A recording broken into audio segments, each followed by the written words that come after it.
नमस्कार दर्शकों, बहुत बहुत स्वागत है आप सभी का हमारे विशेष कार्यक्रम दिशा धाम में। मैं हूं आपके साथ निशा। दर्शकों, दिशा धाम ऐसा कार्यक्रम है जिसके साथ जुड़कर आप आध्यात्म की ओर बढ़ सकते हैं। आध्यात्म के साथ साथ आप अपने जीवन में पॉजिटिविटी ला सकते हैं। पॉजिटिविटी एक बड़ा भारी शब्द है जो हर कोई अपने जीवन में चाहता है। अगर आप भी पॉजिटिविटी के साथ रहना चाहते हैं, अपने जीवन में नेगेटिविटी को हटाना चाहते हैं, तो ये कार्यक्रम आपके लिए बेहद लाभकारी है। आप इस कार्यक्रम को ज़रूर देखें और लास्ट तक ज़रूर देखें। तो चलिए अपने इस कार्यक्रम को आगे बढ़ाते हैं। हमारे साथ स्टूडियो में मौजूद हैं गुरुमा तपेश्वरी नंदा जी। उनका स्वागत कर लेते हैं। गुरुमा, बहुत बहुत स्वागत है आपका। तो दर्शकों, अपने आज के इस विशेष कार्यक्रम को यहाँ पर शुरू करेंगे। आज बड़ा महत्वपूर्ण दिन, जिस पर मैं आज बड़ा महत्वपूर्ण प्रश्न पूछने जा रही हूँ गुरुमा से। गुरुमा, जो कि आने वाली जो है वो गुरु पूर्णिमा है। यूँ तो बहुत सारी पूर्णिमाएँ जाती हैं आती हैं, लेकिन मेरा आपसे यही सवाल है, जो दर्शक भी आपसे जानना चाहते हैं, कि इसे गुरु पूर्णिमा ही क्यों कहा गया है और ये इतनी महत्वपूर्ण क्यों होती है? निशा जी, ये जो अब पूर्णिमा आ रही है, इसको गुरु पूर्णिमा इसलिए कि हम कहते हैं क्योंकि इस दिन वेद व्यास जी का जन्म हुआ था। और वेद व्यास जी कौन है? जिन्होंने इस सृष्टि की उत्पत्ति से लेके अंत तक का पूरा ज्ञान, पूरा वृत्तांत जो है एक ग्रंथ में लिख दिया, जिसको कहते हैं भागवत। भागवत में सृष्टि की रचना से लेकर और अंत तक का पूरा वृत्तांत है। तो इसलिए जो हमें ज्ञान देता है उसको हम कहते हैं गुरु। और वेद व्यास जी गुरु के रूप में, हम वेद व्यास जी को हम गुरु के रूप में मानते हैं। अब गुरु और शिष्य की जो परंपरा है वो इसी दिन से शुरू होती है, जो गुरु पूर्णिमा कहा जाता है। जो गुरु होता है वो शिष्य के लौकिक, पारलौकिक, सांसारिक, आध्यात्मिक जीवन में जो भी कुछ घट रहा है या घटेगा, या उसको कैसे उसे सरलता और सुगमता से उसे करना है, उसका ज्ञान गुरु के द्वारा शिष्य को प्राप्त होता है। गुरु पूर्णिमा के दिन जो हमारे ब्रह्मांड से गुरु के सहस्त्रार पर वेद व्यास की जो ऊर्जा है, जिस दिन उनका जन्म हुआ है, वही ऊर्जा प्रत्येक गुरु के सहस्त्रार पर पड़ती है। और उसी ऊर्जा से जब गुरु अपने शिष्य को ज्ञान देता है, तो वह ज्ञान जो है एक एक शब्द उसका मंत्र राज बन जाता है और शिष्य उससे आगे बढ़ जाता है। लेकिन यहाँ अगर शिष्य में श्रद्धा और विश्वास नहीं है तो वह शिष्य आगे कभी भी नहीं बढ़ पाता।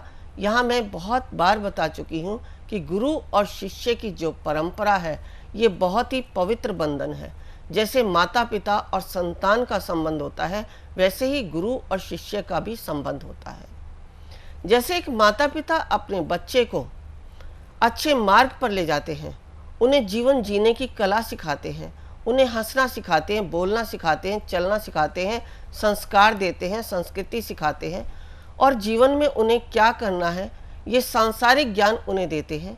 उसी प्रकार गुरु भी अपने शिष्य को जो इस जीवन में आया है उसका उद्देश्य क्या है, उस उद्देश्य की पूर्ति के लिए उसको जीवन भर क्या करना है, उसके उद्देश्य में जो कमी आ रही है उसको कैसे पूरा करना है, ये समस्त ज्ञान गुरु अपने शिष्य को देता है। अब यहाँ मैंने बात की श्रद्धा और विश्वास की। तो श्रद्धा क्या है? श्रद्धा माँ भगवती है, माँ भवानी है, और विश्वास भगवान शिव है। जो वेद व्यास जी का ज्ञान है उसके वक्ता भगवान शिव हैं, और जो ज्ञान को सुनने वाली हैं वो हमारी माँ भवानी, माता पार्वती हैं। क्योंकि जो वेद व्यास जी ने लिखा है वो ज्ञान भगवान शिव ने माता पार्वती को सुनाया, सप्त ऋषियों को सुनाया, और उन्हीं के द्वारा समस्त संसार को भी वो ज्ञान दिया। जो हम मनुष्य हैं, मनुष्य को वो ज्ञान दिया कि हम किस प्रकार अपनी संस्कृति के अनुसार, अपनी सभ्यता के अनुसार, या अपनी आवश्यकता के अनुसार, अपने गुणों के अनुसार किस ज्ञान से अपने जीवन की प्रत्येक आवश्यकताओं को पूरा करते हैं, कैसे हमारे मंत्र कार्य करते हैं, कैसे हमारे यंत्र कार्य करते हैं। ये सारा ज्ञान भगवान शिव के द्वारा हमें प्राप्त होता है। अब यहाँ मैंने बताया श्रद्धा और विश्वास। विश्वास शिव है और शक्ति जो है श्रद्धा है। यदि ये दोनों हमारे पास हैं तो वेद व्यास का ज्ञान हमें गुरु के द्वारा जो हमें प्राप्त होता है, क्योंकि गुरु में ही शिव भी है और शक्ति भी है। एक शिव शब्द में ही शिव और शक्ति दोनों आ जाते हैं, यानी महादेव और पार्वती दोनों आ जाते हैं। यदि शिव पर से ई की मात्रा हटा दी जाए तो शव होता है, और यदि शिव कहा जाए तो शक्ति भी उनके साथ होती है। तो शिव शब्द में ही महादेव और पार्वती दोनों का आशीर्वाद हमें प्राप्त होता है, और दोनों के द्वारा दिया गया ज्ञान भी हमें प्राप्त होता है। तो यदि आपके गुरु के प्रति श्रद्धा और विश्वास है, तो जो वेद व्यास का ज्ञान जो भगवान शिव के मुख से निकला है, जो शिव भगवान के वक्ता है और माँ पार्वती उनकी सुनने वाली है, तो ये दोनों की द्वारा आपको पूर्णता की तरफ लेके जाता है। यदि आपकी श्रद्धा और विश्वास टूट गया और आप ये कहते हैं कि मैंने सिर्फ गुरु बनाया है, उनके प्रति श्रद्धा और विश्वास नहीं है, तो आप जीवन में आगे नहीं बढ़ सकते, बल्कि ऐसी अवस्था में आ जाएंगे जो आप कभी सोचा भी नहीं होगा कि मैंने मनुष्य जन्म लिया, गुरु बनाई, और फिर भी मैं उनका अनुसरण नहीं कर पाया। तो ये भी हमारे कर्म है कि जो हमारे कर्म हमारी बुद्धि को फेर देते हैं, हमारा अज्ञान है।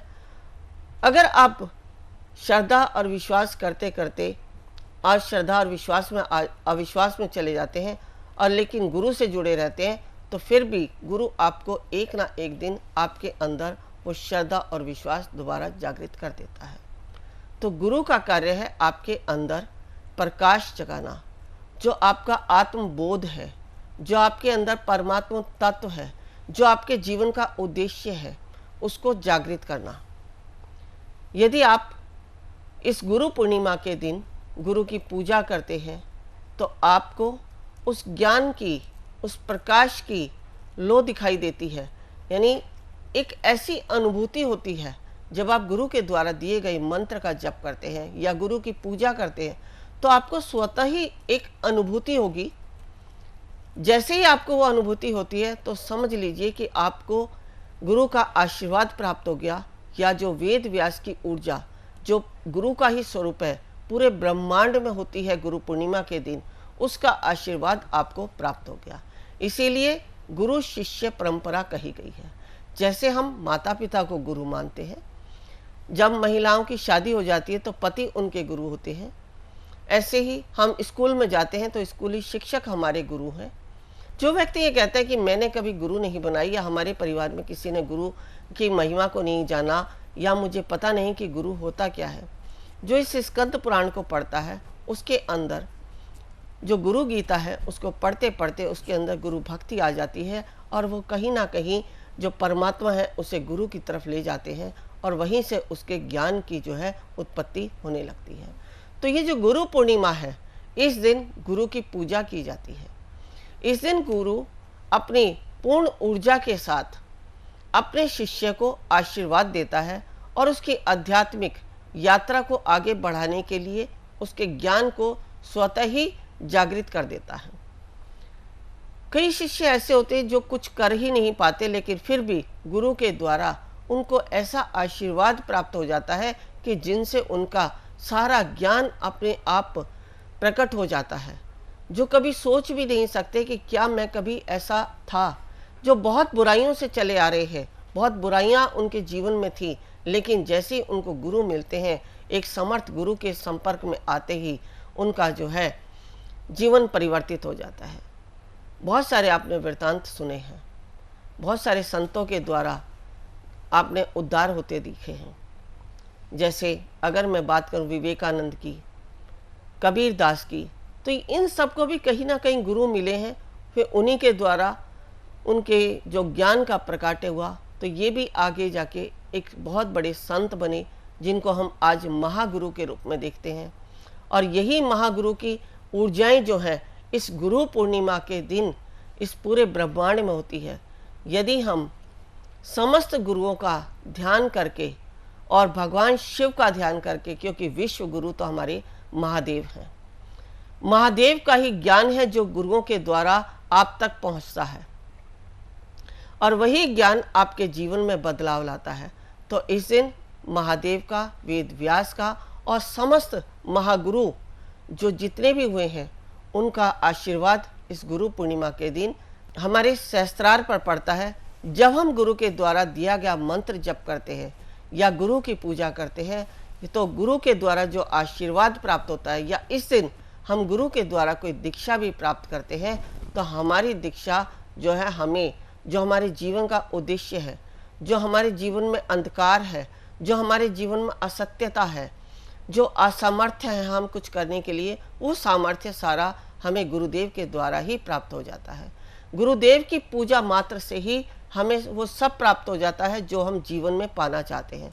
गुरुदेव के द्वारा सुने गए वचनों से ही हमारा जीवन बदल जाता है।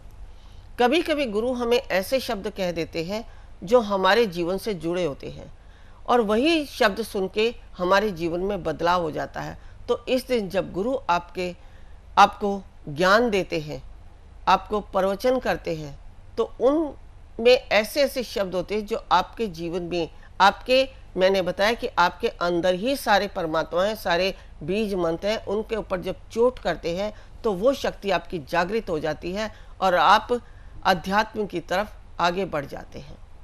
सही अध्यात्म वही है जो आंतरिक आपकी ऊर्जा को ऊर्जान्वित करे।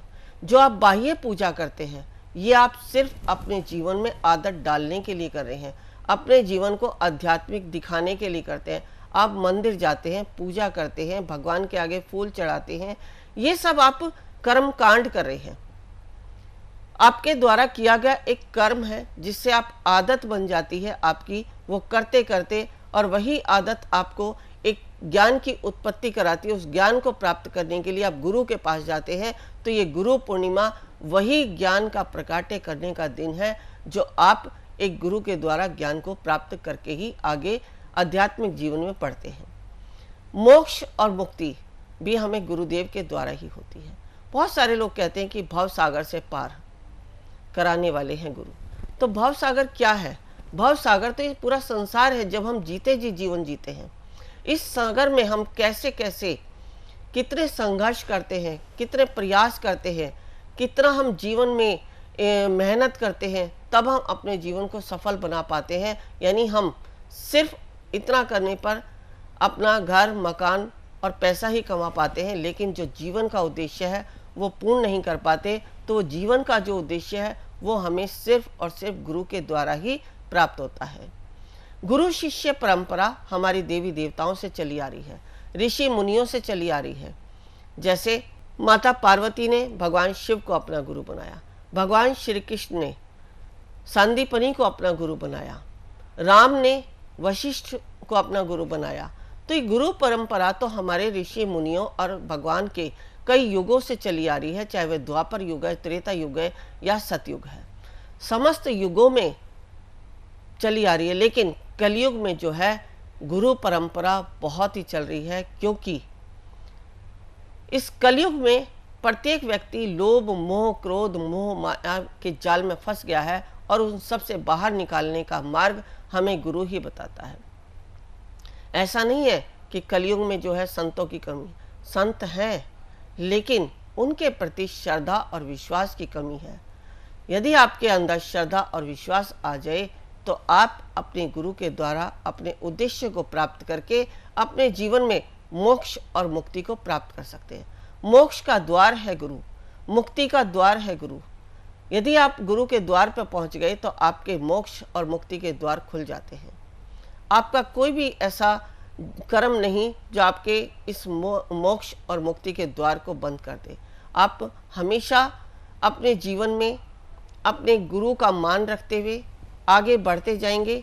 और इसी दिन जो गुरु पूर्णिमा का दिन है, इसी दिन जब आप पूजा करते हैं तो ये जो इसके बाद गुरु पूर्णिमा के बाद जो देव शनि एकादशी आती है, उस दिन से आप गुरु के द्वारा दिए गए मंत्र का अनुष्ठान करते हैं तो आप जीवन में नए नए अनुभव देखेंगे, आपको बहुत सारे चमत्कार दिखेंगे और वो चमत्कार आपको अंदर जो जिज्ञासा है उसको जगाएंगे। और जैसे ही आपके अंदर जिज्ञासा जगती है तो आप रहस्यों की खोज में लग जाते हैं। और वही रहस्य की खोज हमारे जीवन का उद्देश्य है कि मैं कौन हूँ, मैं आया किस लिए हूँ, इस संसार में आने का मेरा उद्देश्य क्या है। क्योंकि मनुष्य शरीर कई योनियों के बाद हमें मिलता है, बहुत सारी योनियों के बाद मिलता है। अगर हमने इस मनुष्य शरीर में आके भी अपने उद्देश्य को नहीं जाना तो हमारा ये मनुष्य जन्म लेना व्यर्थ है। आप कभी सोच कर देखो किसी और योनि के बारे में कि आप अगर उस योनि में होते तो आपकी क्या दशा होती। आप इस मनुष्य योनि में हैं, सब कुछ कर सकते हैं। एक कॉकरोच है, एक कीड़ा है, एक सांप है, अपने आप को बचाने के लिए कुछ भी नहीं कर सकता, लेकिन आप मनुष्य योनि में हैं। आप अपनी सुरक्षा के लिए, अपने जीवन को अच्छा बनाने के लिए बहुत कुछ कर सकते हैं। और यदि आपके पास कहीं जीवन में कोई भी संघर्ष करने में या कहीं पर भी जीवन को सरल बनाने में या जीवन के उद्देश्य को प्राप्त करने में बाधा आती है, तो आपके पास गुरु है। लेकिन किसी और योनि में ऐसा नहीं है। इसलिए इस मनुष्य रूप में अपने गुरु का अनुसरण करके, गुरु की आज्ञा का पालन करके, गुरु का मान सम्मान करके, गुरु के मार्ग पर चल के आप अपने जीवन को उद्देश्य पूर्ण बना सकते हैं।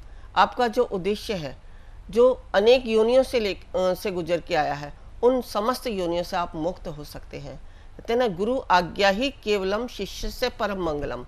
गुरु की आज्ञा ही शिष्य के लिए परम मंगल करता है। इसलिए हमें हमेशा अपने गुरु की आज्ञा का पालन करना चाहिए और गुरु के द्वारा बताए गए मार्ग का अनुसरण करना चाहिए। जो मार्ग या जो द्रव्य हमें गुरु ने नहीं दिया, उसका कभी भी हमें अनुसरण नहीं करना चाहिए। और जो ज्ञान हमें गुरु के द्वारा प्राप्त होता है, उसका हमें हमेशा मान करना चाहिए। यही ज्ञान हमें गुरु पूर्णिमा के दिन गुरु के द्वारा प्राप्त होता है और यही ऊर्जा, यही आशीर्वाद हमें गुरु के द्वारा प्राप्त होता है, ताकि हम वर्ष भर जो है उस आध्यात्मिक ऊर्जा का अनुसरण करते हुए अपने मार्ग को आगे बढ़ाते रहें। हर वर्ष त्यौहार की तरह, जैसे आप दिवाली मनाते हैं, होली मनाते हैं, उसी तरह उल्लासपूर्ण यदि आप अपने गुरु का पर्व मनाते हैं तो आपके जीवन में वो सब कुछ प्राप्त होता है जो आप इस जीवन में पाने के लिए आए हैं। तो गुरु पूर्णिमा की आप सभी को बहुत बहुत हार्दिक शुभकामनाएं और सभी से प्रार्थना करती हूँ कि अपने गुरु को की आज्ञा का पालन करके अपने जीवन को सफल बनाएं। बिल्कुल दर्शकों, आप सभी को गुरु पूर्णिमा की हार्दिक शुभकामनाएं। अगर आप चाहते हैं कोई भी हीलिंग कोर्स करना दर्शकों, तो जो टीवी स्क्रीन पर नंबर्स फ्लैश हो रहे हैं, आपको इन नंबर्स पर कॉल करना होगा। कॉल करने के बाद आप गुरु माँ से बात कर सकते हैं। आप गुरु माँ से मिलना चाहते हैं तो आप गुरु माँ से मिल भी सकते हैं। जीवन में अगर बदलाव चाहते हैं तो आप संपर्क कर सकते हैं। हमारे कार्यक्रम को आप यूट्यूब पर जाकर भी देख सकते हैं। साथ ही इस कार्यक्रम के आप जुड़िए और ये कार्यक्रम लगातार हम आपके बीच लेकर आते हैं, ताकि आपके जीवन में जो कुछ भी घटित हो रहा है गलत, हम उसे ठीक कर सके। आपके जीवन में गुरु माँ अपनी ज्ञान की बातों के जरिए सब कुछ बेहतर कर सके। बहुत बहुत शुक्रिया गुरु माँ, आपने अपना कीमती समय हमें दिया, इसके लिए बेहद शुक्रिया आपका। नमस्कार। ऋषिकेश में जो हम शिविर कराने जा रहे हैं, हमारा उद्देश्य है कुंडलिनी जागरण। कुंडलिनी जागरण के लिए आवश्यक है ओम को सिद्ध करना, नागपाश खोलना, विचारों से शून्य होना, समर्पण भाव आना, शरीर में बैठने की क्षमता होना, तभी आप प्राप्त कर सकते हैं कुंडलिनी शक्ति को। यदि आप भी चाहते हैं कुंडलिनी शक्ति को पाना तो अवश्य आए हमारे इस शिविर में। गुरु माँ तपेश्वरी जी बढ़ाए एक कदम अध्यात्म की ओर और पाएं स्वस्थ शरीर, संपन्नता व एकाग्रता। गुरु माँ के द्वारा 108 प्रकार की दीक्षाएं प्रदान की जाती हैं, जिन्हें लेकर आप अपने जीवन को सुखों से भर सकते हैं। आप गुरु माँ से ध्यान व उपचार पद्धतियां सीख सकते हैं, जैसे मुद्रा विज्ञान, साधना से सिद्धियों की ओर, तत्व ज्ञान, लामा फेरा, तनाव, डिप्रेशन, पागलपन, नजर दोष, टोने टोटके में अत्यंत प्रभावी, योग माया, रोगी को रोग मुक्त करना, हुंकार विद हलीम बोधिक, विकास एवं लक्ष्य प्राप्ति हेतु, टिंटी सर्कल एकाग्रता बढ़ाने के लिए। हमारा पता है गुरु माँ Tapeshwari ji Ashram, Dishadham, near Delhi Singhu border, pin code 131028।